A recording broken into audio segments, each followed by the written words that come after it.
Welcome to mega nine TV. నేను సింధు. ఏపీలో ఉన్నది కూటమి ప్రభుత్వమైన సింగిల్ పార్టీ రూలింగ్ లో ఉన్న సాధ్యం కాని పెట్టుబడులను తీసుకొస్తుంది.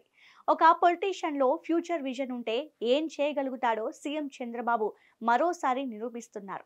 అంతర్జాతీయ కంపెనీలను కూడా తమ రాష్ట్రానికి తీసుకురావడానికి చంద్రబాబు మాత్రమే కాదు, మంత్రి నారా లోకేష్ కూడా తీవ్రంగా కృషి చేస్తున్నారు. ఈ క్రమంలో ఇప్పటికే పలు కంపెనీలతో చర్చలు జరిపారు. అమరావతిలో స్థలాలు కూడా కేటాయిస్తున్నారు.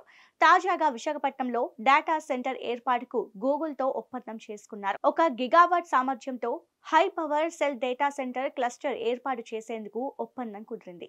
ఢిల్లీలో కేంద్ర ఆర్థిక మంత్రి నిర్మలా సీతారామన్, కేంద్ర సమాచార ప్రసార మంత్రి Ashwini Vaishnaw, AP CM Chandrababu Naidu, IT మంత్రి నారా లోకేష్ సమక్షంలో ఒప్పందం జరిగింది.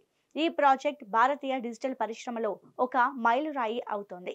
గూగుల్లో పెట్టుబడులు 2028 నుంచి 2032 మధ్యకాలంలో ఏపీ రాష్ట్ర ఆర్థిక వ్యవస్థకు సంవత్సరానికి సుమారు 10,518 కోట్ల రూపాయల ఆదాయం లభించే అంచనా ఉంది.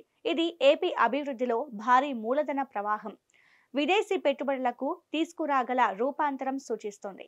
ఈ డేటా సెంటర్ నిర్మాణం ఆపరేషన్ సమయంలో వార్షికంగా సుమారు 1,88,220 ప్రత్యక్ష పరోక్ష ఉద్యోగాలు సృష్టించబడతాయని అంచనా. దీని వలన సమాచార సాంకేతిక రంగంలో ఇంజనీరింగ్, సరఫరా శ్రేణులు, క్లౌడ్ సేవల వగైరా విస్తరణ సామర్థ్యం అవుతోంది. ఈ డేటా సెంటర్ ని కేంద్రంగా విస్తరిస్తే ఎమర్జింగ్ టెక్నాలజీస్ క్లస్టర్ గా ఏపీ ప్రభుత్వం విశాఖను ఏఐ సిటీ వైజాగ్ గా గుర్తించి అక్కడ artificial intelligence, cloud computing, data విశ్లేషణ హబ్ గా అభివృద్ధి చేస్తోంది.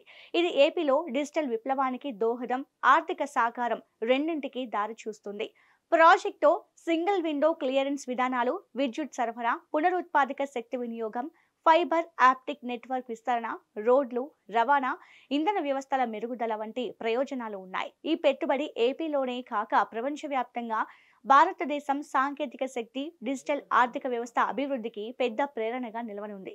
విశాఖపట్నం సాంకేతిక రంగంలో గ్లోబల్ హబ్ గా ఎదగడం ట్రెండ్ ముఖ్యంగా కనిపిస్తోంది.